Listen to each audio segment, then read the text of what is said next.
How's it going, Aquarius? Robin here with Aries Fire Tarot, guys. Welcome to my channel. So I hope you all are doing great. I just sincerely love you guys for tuning in and being a part of, what I've got going on here on YouTube. So, anyway, I'm feeling a little bit mushy. So anyway, it's time for Wealth and Abundance Tarot card readings, and this is going to be for April 2021 for Aquarius, Sun, Moon, Rising, or Venus. So for me, if I'm watching a reading and the sun sign doesn't resonate, I'll go check the moon pretty quickly. So that's why I say Sun, Moon, Rising, and Venus. And of course, there's cross watchers too if you're interested in a friend or a romantic partner. Their zodiac sign, you might check that out. So I'm going to be using the Tarot of Dreams. This one feels really appropriate to do wealth and abundance readings to me.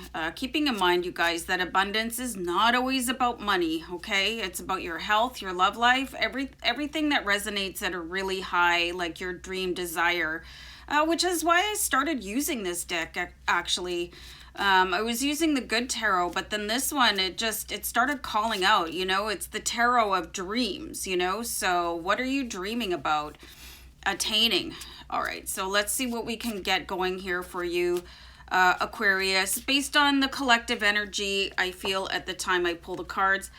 And I've really enjoyed pulling a Romance Angel Oracle card at the end of the Wealth and Abundance reading. So here's the little book here, and here's the deck. So, stay tuned for that or zip ahead to it, because these are really cool cards too, and they're not all about love. Okay, let's pull a card. This is kind of interesting.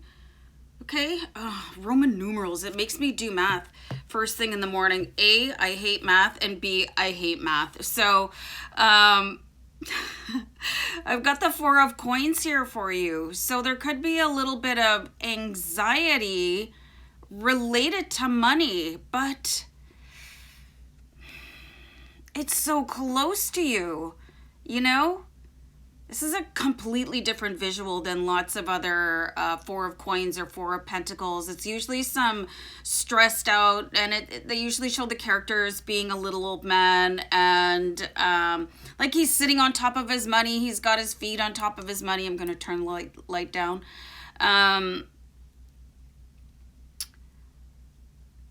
this is like you could be missing that opportunity, okay? Kind of looking beyond it. Okay, I'm getting, you might be giving yourself a deadline that's too far in the future, or not giving a deadline to your manifestation.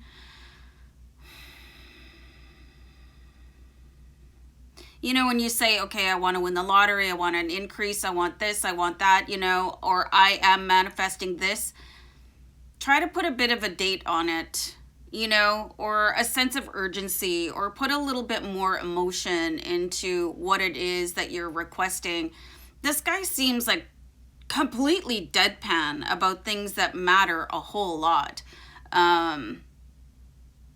So the Four of Coins, it's like it's closer than you think. So you might want to tell yourself that too. You might want to add that to your little money mantra, I'm closer than I think to manifesting my financial goals. Wealth and abundance is closer to me than I think it is. Like, really just start telling yourself stuff like that, because it is. Like, it's right under your nose. There's some sort of discovery there. Interesting. How many people have backyards?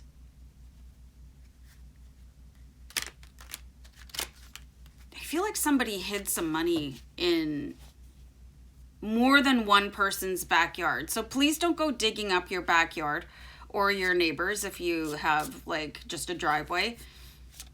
Like, check things like lawn chairs. If you have any outdoor storage unit or something like that. Very odd. It's like the previous owner or renter, they could have forgotten something. They could have forgotten money that they squirreled away because they didn't trust their roommate or their spouse or something like that. So I am seeing and this is not going to be for everybody, right? There is a sum of money in somebody's patio or backyard, and it could be in the shed. You know, somebody was like, hey, I got to hide this from the wife or the husband or the kids or my thieving roommate or something like that. So there is something actually right now, right under your nose. But for the collective, your manifestation is definitely closer than you're giving it credit for. And you could be sort of putting the brakes on your own power of manifestation, right? You're like, ugh, it's not here yet. Ooh, it's almost here. You know, you see the difference? There's, you know, if you've ever been on a car ride with kids and you're going somewhere, are we almost there yet? You know, you can change that to, we're almost there. And just as I was saying that, this card made itself known. It was a card like a deck jumper. You know, we have the Ace of Coins. So the universe is bringing it into you. And the most important thing for you guys to remember is patience and timing. In manifestation, you have no choice. The universe has no choice but to deliver you the creation of your manifestation thoughts. So here it is, and it's dun dun dun dun, it's on a platter, and you know, here it is, okay? And it's basically right under your nose.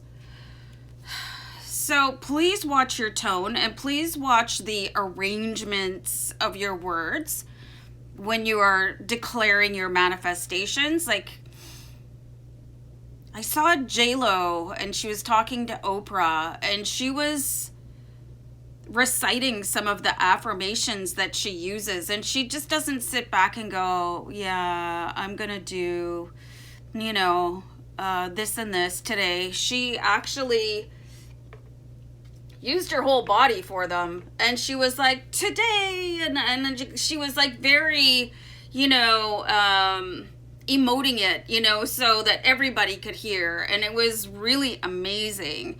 So that might really help kickstart your manifestation process. I'm just gonna write that down, hold on.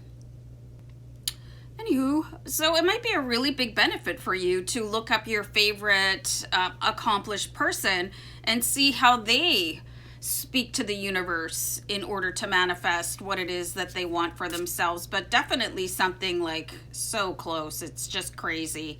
And you could be like, it's too late, are we almost there yet? So that's a really tough energy to deal with, because it can get you in a real rut. You know, if you've ever had to deal with whiny kids, you know, what does it take to make them stop?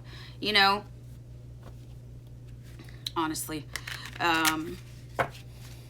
my kids are grown, but I know that lots of people know what I'm talking about, or you've seen a movie with kids in it and they're just so tired from trying to get there already. So that's going to be something that's really important, is to keep your energy and your patience alive and kicking, you know, so that when prosperity rings your doorbell, you aren't Oscar the Grouch answering the door.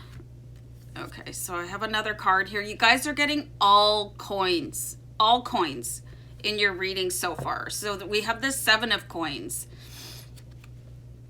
This is very interesting too. You know, if you guys...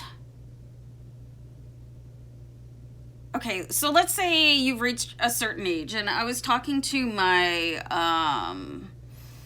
banking representative the other day, and he was telling me that an alarming percentage of the population doesn't have any sort of savings for the future. Okay, and lots and lots of people work and, you know, live paycheck to paycheck, but is there something that you could kind of do without? You know, instead of buying a couple of bags of chips once a week in your grocery cart, could you take $5 and put it into a savings account that you can't make withdrawals from, or find out whatever the minimum is for an RSP donation? And when you do an RSP, you're also giving yourself a tax break. At least that's what it's like in Canada. You can claim that as a tax relief. on your personal income taxes. So the Seven of Coins, it talks about planting seeds. And if you didn't have the wisdom or the ability or the knowledge to do that when you were younger, it's never too late to start doing that. So if you could look at your budget, and if you've got some sort of premium cable, maybe you could downsize that and take the balance that you were already spending and put that in the RSP or a tax-free savings account or something like that. But this card, the Seven of Coins, you know, it talks about sowing your seeds so that you have a great big money tree. Interesting. I'm kind of being told for you guys to maybe even check that tree. If you have a tree in your backyard and it's got, you know, those burr holes in them, or kind of like Survivor when people are out searching for an idol, go look in the tree. People hide crazy things. It could have been there for ever, you know? Or somebody was a kid and they wanted to hide something. I feel like there's just something hidden in the, okay, first of all, I'm getting the words northern region of the home or an outdoor space. Okay, so check that out. And then check out also if you're doing like, you're picking up coffee 5 days a week, can you make that a Friday thing instead of a Monday to Friday thing? And, you know, start saving money, and it adds up very quickly. And it doesn't matter how old you are. It's never too late to start doing that. And let's pull a Romance Angel Oracle card here. And this says, love yourself first. Does anybody watch RuPaul's Drag Race? If you don't love yourself, how in the hell are you going to love somebody else? You know, so anyway, just wanted to get that off my chest. Your self-respect makes you more romantically attractive. And so does, not just in romance, for everything. The law of attraction responds to your vibration. So if you have that, are we almost there yet? That just doesn't fly. It's not hot. It's not sexy. It's not attractive. So really look at these couple things here, how you can start saving a little bit more, what's going on, who's hid what in your backyard. And your attitude determines your altitude, guys, in all things. All right, so I'm going to peace out. Bye.